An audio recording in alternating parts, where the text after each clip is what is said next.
সকলকে একটা কথাই বলবো, মান থাকবে, অভিমান থাকবে, পাওয়ার আনন্দ থাকবে, না পাওয়ার যন্ত্রণা থাকবে, কিন্তু গীতাতে একটা বড় বাণী রয়েছে, ধর্ম রক্ষতি রক্ষিত। ধর্ম রক্ষা করার কাজটা কিন্তু সবাই আমরা যেন করি, আমরা যেন নিজের ধর্মের জন্য কারোর সঙ্গে সমঝোতা না করি এবং নিজের ধর্মের সঙ্গে কখনো যেন বিশ্বাসঘাতকতা না করি। এটাই হচ্ছে আমাদের সবচেয়ে বড় প্রার্থনা থাকবে গণপতি দেবের কাছে। কেউ বা কারা হিন্দুদের ভাগ করতে চান জাতের নামে, ভাষার নামে। কেউ হিন্দি বলেন, কেউ গুজরাটি বলেন, কেউ আরো অন্য ভাষায় কথা বলেন, উড়িয়া, তামিল, তেলেগু, কন্নড়, কত রকম ভাষা। বাংলা আমরা বাঙালি বলি, মিষ্টি ভাষা, সবচেয়ে দ্বিতীয় বেশি কথা বলা ভাষা বাংলা। অতএব নিশ্চয়ই, কিন্তু আমরা সবাই যেন দিনের শেষে হিন্দুস্তানি, সনাতনী, ভারত মাতার সন্তান এটা বলতে পারি। সাথে সাথে আমাদের মধ্যে ব্রাহ্মণ আছে, ক্ষত্রিয় আছে, বৈশ্য আছে, শূদ্র আছে। নিশ্চয়ই আমরা আমাদের জাত কেউ তুলে দিতে বলবো না, কিন্তু এই সব সবার কিন্তু একটাই গেরুয়া ধ্বজের নিচে ওম লেখা, স্বস্তিক লেখা, বজরংবলী, মহাদেবের ত্রিশূল, শঙ্খ, আমরা সব কিন্তু এটার নিচে দাঁড়িয়ে করি। আমাদের তুলসী মাতা প্রত্যেক বাড়িতে থাকা উচিত। পূর্ণিমা, অমাবস্যা, একাদশী, কার্তিক মাস, দামোদর মাস পালন করা উচিত। শ্রাবণ মাসে মহাদেবের মাথায় জল ঢালা উচিত। অষ্টমীর দিন আমাদের দুর্গা দেবীর কাছে পুষ্পাঞ্জলি দেওয়া উচিত। শরীর পারমিট করলে কালী পুজো, শ্যামা পুজোয় রাত্রি জেগে আমাদের আরতি, পুষ্পাঞ্জলিতে অংশগ্রহণ করা উচিত। বিদ্যা দেবী সরস্বতীকে আমরা যত বেশি তার পুজো করব, তাকে আহ্বান করব, ততই আমাদের জ্ঞান, বিদ্যা, বুদ্ধি আরো বেশি করে বাড়বে। সবাইকে ধন্যবাদ, সবাই খুব ভালো থাকবেন। গণপতি বাপ্পা মঙ্গল মূর্তি, গণপতি বাপ্পা মঙ্গল মূর্তি। সনাতন ধর্ম কি, সনাতন ধর্ম কি, সনাতন ধর্ম কি। আমার সব দিদিকে, বোনকে আমার অন্তর থেকে শুভেচ্ছা। প্রত্যেক বছর ডাকেন 15ই আগস্ট যখন টাউন ক্লাবের সামনে, আমাদের সেন্ট্রাল অফিসের সামনে পতাকা তুলতে আসে। 2 বছর শুভেচ্ছা দিয়েছি। এবছর আপনাদের ডাককে আমি নির্দেশ মেনে এখানে এলাম। আপনাদের আন্তরিকতা, আপনাদের উষ্ণতা, স্বাগত জানানোর উষ্ণতা এবং আপনাদের ব্যবহার আমাকে মুগ্ধ করেছে।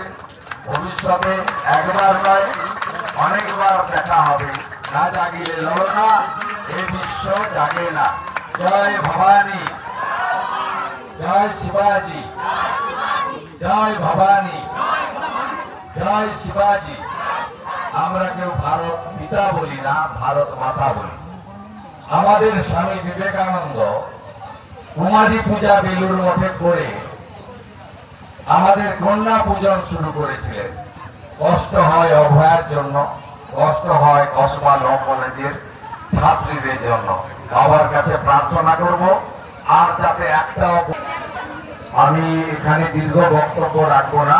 আমার যে মূল কাজ, অর্থাৎ গণপতি দেবের পূজা, আরতি, পদ্ম ফুলের মালা এবং ঠাকুরের প্রসাদ বা ঠাকুরের প্রতি অর্ঘ্য নিবেদন, এই কাজ আমি ইতিমধ্যে করেছি।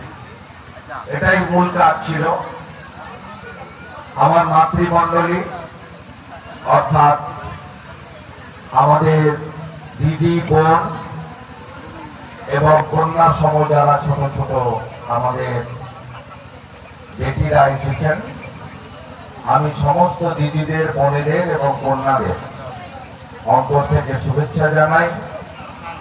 তারা তৃতীয় বর্ষে নিজেদের উদ্যোগে গ্রামবাসীদের, এলাকার সমস্ত সনাতনী ভক্তমণ্ডলীর আশীর্বাদ নিয়ে এই গণপতি সংঘ মহিলা কমিটি ৩য় বছরের এই আয়োজন করেছেন। আমি খুশি, তারা যেদিন শুরু করে ছোট্টভাবে আজকে অনেকটা বেড়েছে। এবং আমি এখানকার যারা অবসরপ্রাপ্ত আর্মি রয়েছেন, সামরিক কর্মী বা প্রবীর ভাইদের মতো সমাজসেবকরা রয়েছেন, খোকন নন্দের মতো যারা সনাতনের শুভচিন্তকরা রয়েছেন, সবাই আস্তে আস্তে ধীরে ধীরে এর সঙ্গে যুক্ত হয়ে গেছে।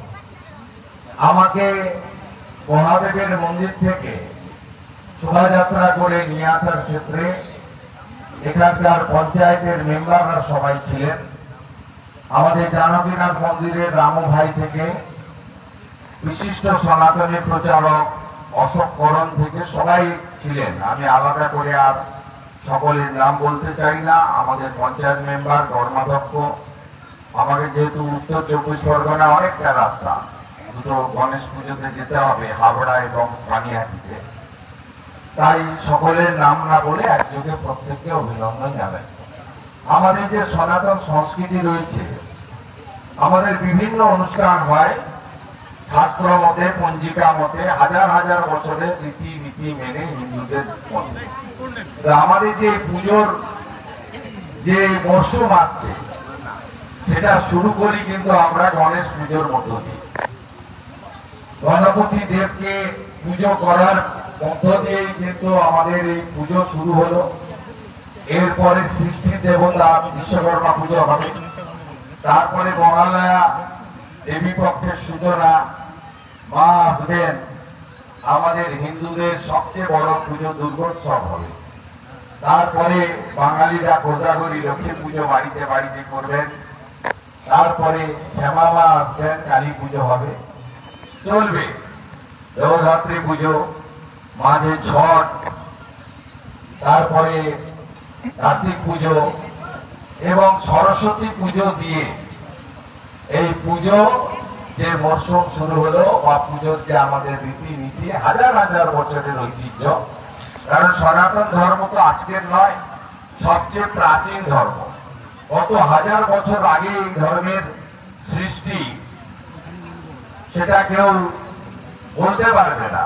আমরা বেদ, উপনিষদ, গীতা পড়ার মধ্য দিয়ে এই ধর্মের কথা জেনেছি এবং পালন করার চেষ্টা করি।